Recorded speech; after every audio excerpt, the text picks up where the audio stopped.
Welcome back. We were talking about multiple access system via satellite, and already we have covered that very common frequency division multiple access FDMA, and then we continued our discussion on time division multiple access TDMA via satellite, and in that we were trying to see how the burst from the individual station reaches in proper time at the satellite with respect to the reference burst of the TDMA frame, and then we receive that burst, and what is the characteristics of burst, how do we receive that. We discussed about the beginning of the burst. There is a unique word, how to detect the unique word. If there is an error, what is the probability of misdetection and probability of false detection. Those estimates we have just seen. So we will go back to this synchronization of this TDMA burst on the satellite transponder. Let us look at this slightly older slide. This we were estimating that when to transmit, that was the unknown factor D we were trying to find out. Now we have calculated, and based on the estimation of integer number m, we calculated and found out what is the D, and the time slot t is already known with respect to the reference burst. So we transmit with respect to this. Now that is only the transmission. It has been properly transmitted or not, our estimate of D is correct or not for that particular station, we will come to know after this burst reaches the satellite, and then from the satellite it is broadcast down. So we will be receiving the same burst. So we will come to know after reception of that whether this time t with respect to the beginning of the reference burst and start of the burst, what this particular station has transmitted, this t has been properly maintained or not. Now that means we are transmitting and receiving back, and if it is not properly maintained, we slightly adjust it, we will advance it in terms of time or retard it in terms of time for the next time transmission with respect to the reference burst reception, that is another D, and we will be transmitting that. Now this is forming a closed loop. So this is called closed loop synchronization. It takes some time or some number of frames which is multiple of the propagation time up and down, as well as some estimated time of D. So that it will take to properly place the burst in the right place in the frame. So the total user data in the beginning of this synchronization is not sent, only a preamble is sent somewhere giving some gap of few bytes both sides, so that you don't by mistake you don't fall into the previous burst time. That means previous station's time, your allotment time. So sometimes it is transmitted at the middle of the allotted burst and the drift is calculated, and slowly it is drifted out. So this closed loop synchronization takes some time, but there is no way we have to know what is the burst clock. We have to find out the burst clock. So for that this is referenced. But sometimes the stable clocks are available, and if the burst sizes are clearly known, using that stable clock we can do it. So let us go forward, and this is called open loop synchronization. If the slot timing can be supplied to all station by an independent system like GPS. GPS, in addition to position, it can give a time also, which is very precise. It is stability is very high, because the GPS satellites are carrying the atomic clock. So with the high stability, and all the stations are receiving the same clock from the satellite. So therefore all of the stations are synchronized with respect to the GPS clock. So that means the whole network is synchronized with respect to GPS clock. If we can do that way, then the burst clock timing adjustment you don't have to worry. In that case, reference burst unique detection is not needed to find out the slot clock generation time, but you still have to know the phase, you still have to know where the reference bus is, and with respect to that you have to transmit, and you need to know the ranging information, that is the propagation time p for uplink and downlink. So, with some additional information you can manage with a open loop synchronization.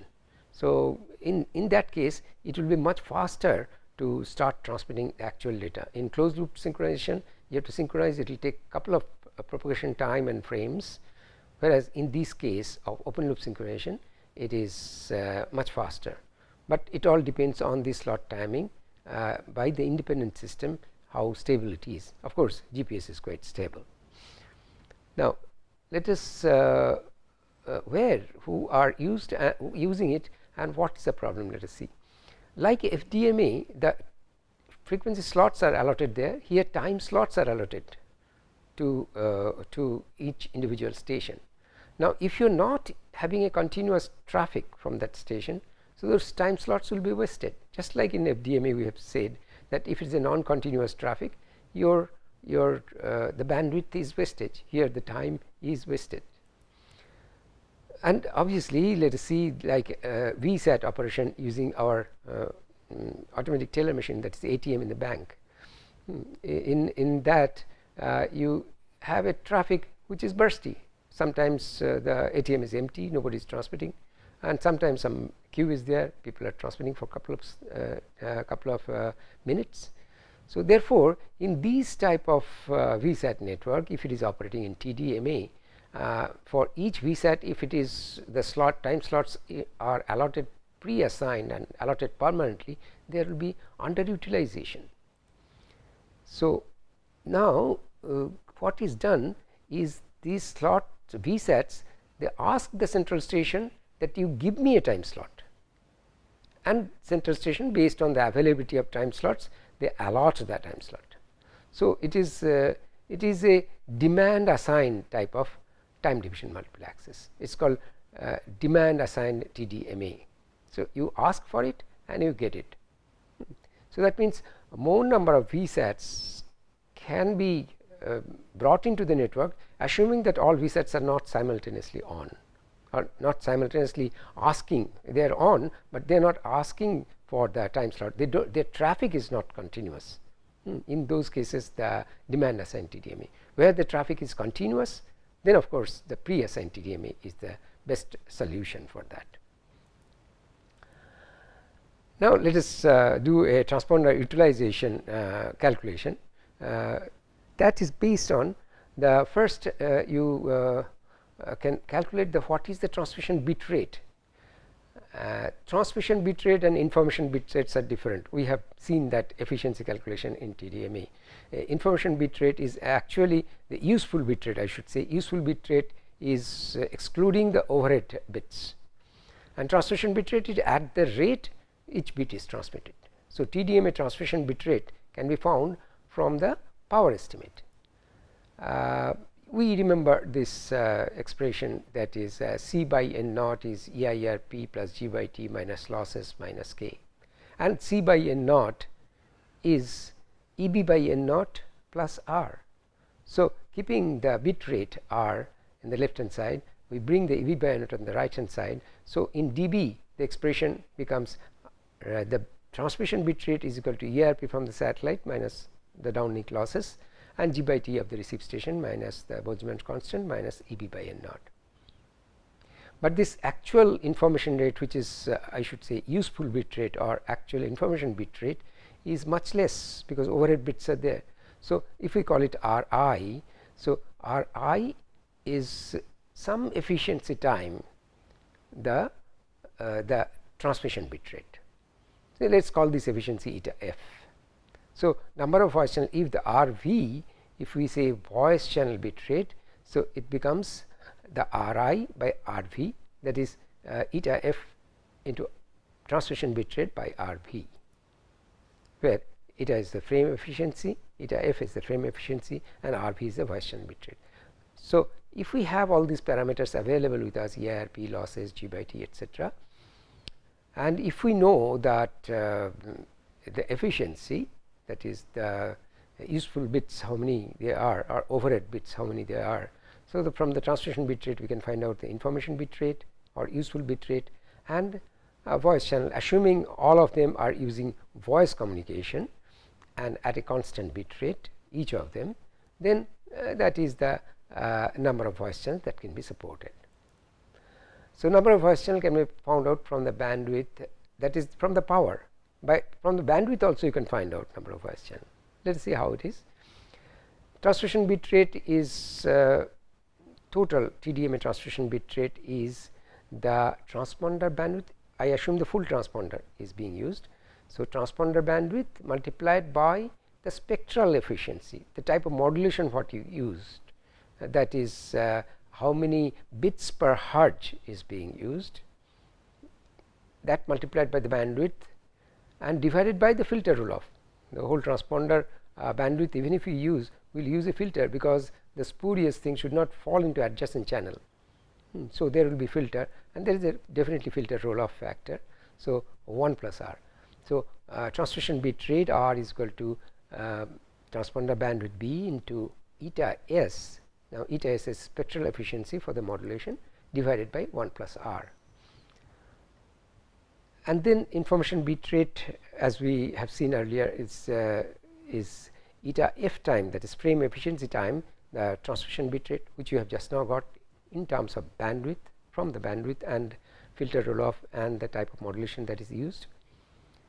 And then we can find out the number of voice channels, that is Ri by Rv is eta F into R, and R is eta S into B divided by 1 plus R, and Rv is already there in the denominator.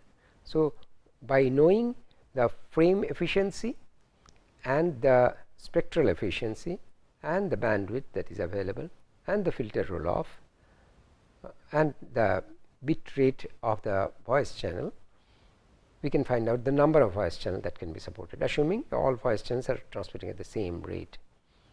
So, that is earlier expression was in terms of power. From the power we can find out, and here we can find out from the bandwidth.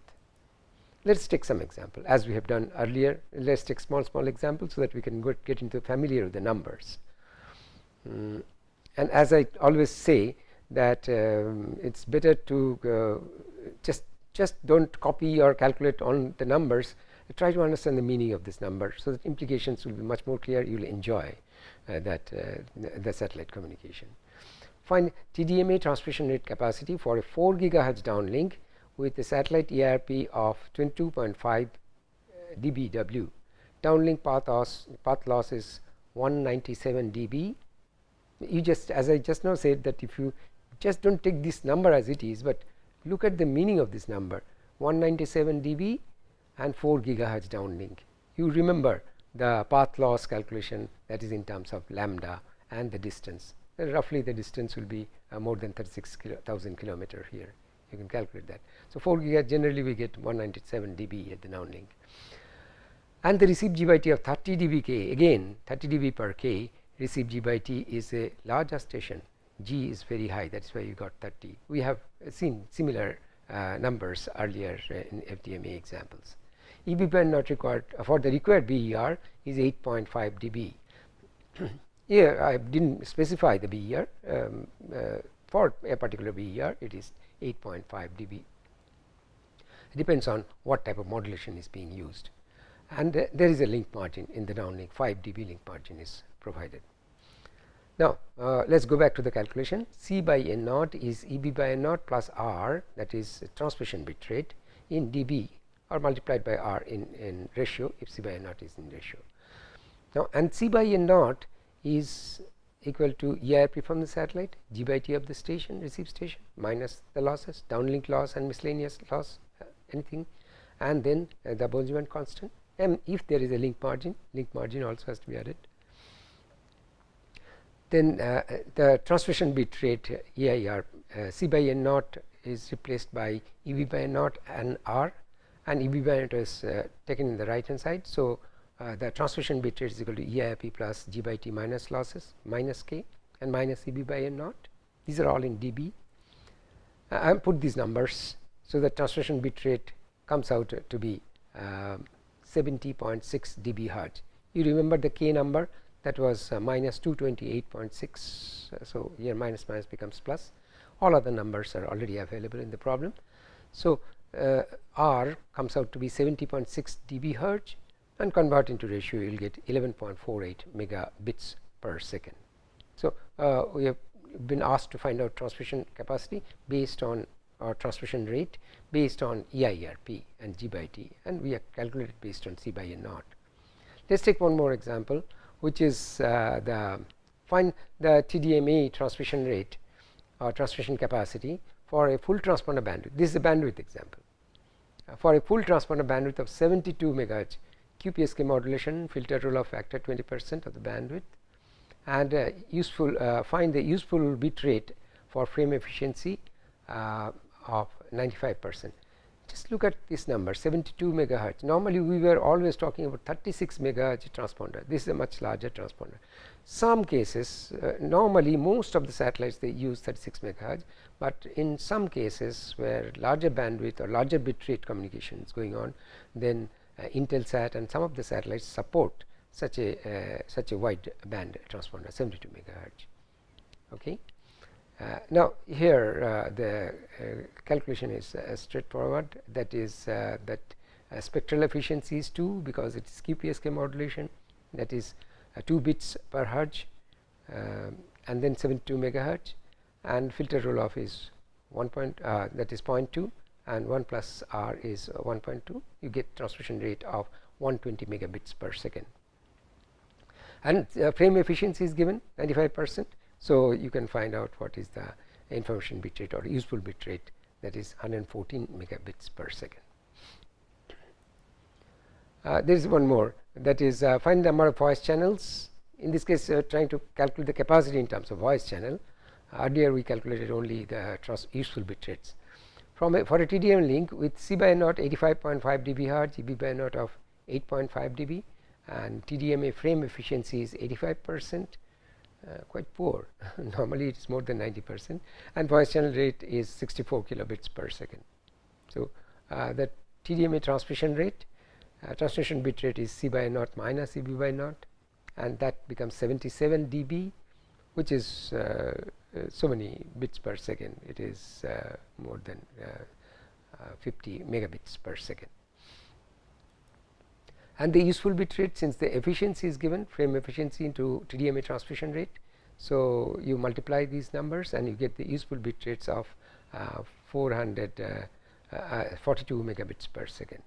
Here it's more than 50 megabits per second, is more than 42 megabits per second. Because the frame efficiency is quite low, 85%, and this number is quite large difference. Now we have to find out the number of voice channel rate is 64 kilobit. Since we have got the useful bit rate, this divided by the voice channel rate, that is useful bit rate by voice channel rate, you get the number of voice channel.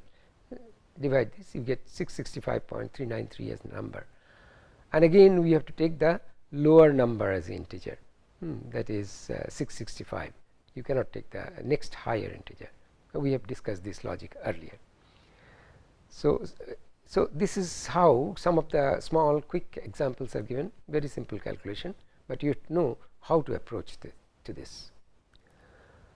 There is one more advanced level TDMA being used for very high traffic network, and quite an advanced level of switches are required, which is called satellite switched TDMA.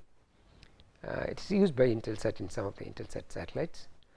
If the multiple antenna beams, it is with multiple antenna beams, and each antenna beam is covering at different regions, and if those switching of the antenna beam can be done very fast, of the order of megabits and hundreds of megabits, it's quite a fast switching, then additional level of access capability can be added, and the number of users can be enhanced or increased, because more number of users can be supported, because you are switching between beams. And to do this, there is no need for onboard regeneration.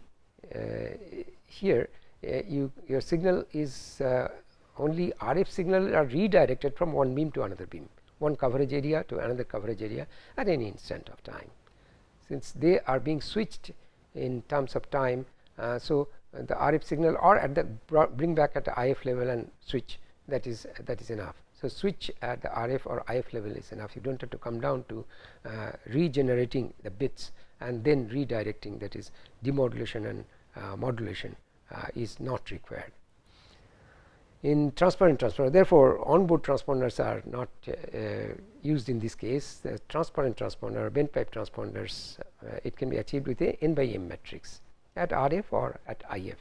The switching has to be done in the synchronism of TDMA frame, because each switch will hold for some time which is equivalent to TDMA frame. So the switch has to be properly synchronized. This is the tough thing. One is switch has to be very fast switching. That is possible using microwave switches, but then it has to be synchronized with the TDMA frame. That is the interesting issue. Anyway, we won't go into circuit details. We are just talking about the systems. So let us see the SSTDMA. There is a quick example I am trying to give. There is number of switches. Let us say there are 3 beams to be switched. So how many number of switches? That is 3 into 2. That is 6 number of switches are required. Let us say west, central, and east. In a, say let us say India. India is covered with 3 beams: west, central, and east.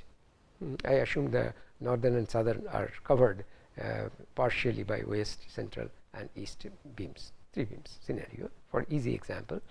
And so in the first switch mode, in a configuration, the switch will be connecting to west beam to central beam, central beam to west beam. See, it's making a full duplex, and east beam to east beam, and then full duplex. This in the second mode, west beam to east beam, center to center, east to west. So like that, different combination. You can draw the picture. You can see different combinations are there, and it'll come back to the first switch mode. So like that, 6 switching modes will be required, and then it will come to the first mode, and it will repeat on that. So all this quick discussion on TDMA, certain issues came up, that is, it needs high transmission rate. Though there is a big advantage of TDMA at the beginning we stated, and it's clear that at a time one carrier is coming up and occupying the full resource, taking the full resource in terms of bandwidth and power. And even if the transponder is non-linear, you can operate at the saturation point, so you can extract maximum power from the transponder. So URP saturation will be operating.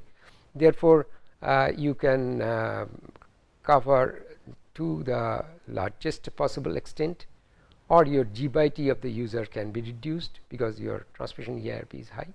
Either coverage can be larger or G by T can be reduced. That is the biggest advantage of TDM. But the price you pay for that is that whatever continuous data is coming, you have to compress them and transmit, so that within 1 bit time you should be able to complete the all transmissions and come back to the first user, so that you can take up the next bit. So therefore it has to be compressed, and that means high transmission rate.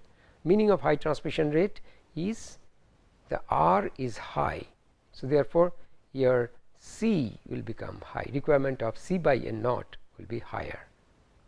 So EIRP obviously will be higher, or G by T has to be higher. The second issue, this needs a high power transmission. So second issue is the synchronization. All stations, they may be geographically far away, and the clock of them which is running between them is to be properly synchronized in terms of burst clock. At the satellite, they should reach in their burst, allotted burst time properly. So you need some sort of a reference station who supplies the frame timing, and obviously from the frame timing, repetition of the frame and knowing the size of the burst, you can extract the burst timing. So burst time clock has to be extracted by a common station which will be transmitting this. So common station's clock will be synchronized by all the receiver, will be synchronized to all the receiver clocks. So that way the receiver clock's burst clock, I should say, burst clock gets synchronized. It's different than your bit clock or frequency. That is different. This is the burst clock. will be synchronized.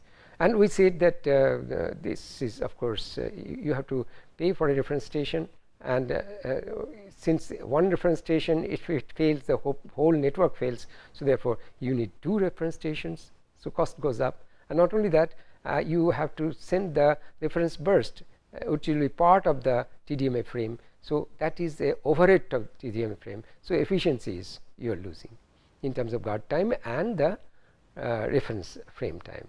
So that's the synchronization loss. And the other more difficult, which is not a part of this course, is the demodulation has to be bursty demodulator. That means there are a guard time when there is no transmission. A receiver is receiving some blank time, that is no transmission, and suddenly a burst appears, which has all the frequency, clocks, beats, etc. So your demodulator has to quickly lock into it. That lock-in time is very important, and for that the training sequence which is given, that is carrier recovery time, is given to recover the carrier. Bit timing recovery time is given to recover the bit clock. So the burst demodulator is also another new additional load into the total system. So these are the couple of issues in TDMA. So we stop discussion on the TDMA here, and we'll continue our multiple access discussion in the next period. Thank you.